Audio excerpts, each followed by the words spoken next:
狗狗嘅食物就係加咗頭先嗰啲鵪鶉乾狀俾狗狗食㗎。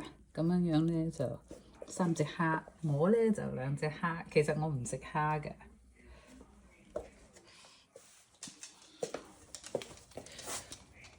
No pen pen pen。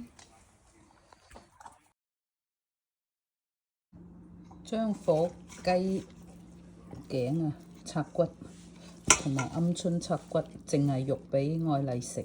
如果唔係咧，就會將佢嗰啲呢啲骨要拆咗佢，留翻啲肉俾佢食就得啦。咁啊，火雞係煙燻火雞咧，因為佢煲完湯咧，個味淡咗嘅。其實狗對於人類嗰啲醃料咧，就係好就忌嘅。咁我哋將佢煲完湯咧，就淡化咗佢嗰啲醃料嗰啲味道啦。你睇下呢個火雞骨頭、頸骨頭幾細膩。如果你唔拆咗呢啲骨頭俾狗狗食，俾動物食，又會刺穿佢哋啲腸胃，到時要去做手術嘅，受傷內臟出血嘅會。我哋狗狗喺旁邊等住媽媽，你睇下流晒口水啊，係咪啊？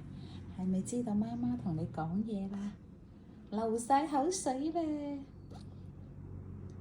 輕媽媽嘅腳咧，輕媽媽，輕媽媽，輕媽媽，輕媽媽，輕媽媽 ，good job！ 嗱，輕媽媽嘅腳，喂呢邊啦，輕媽媽，good！陣間有早餐食啦。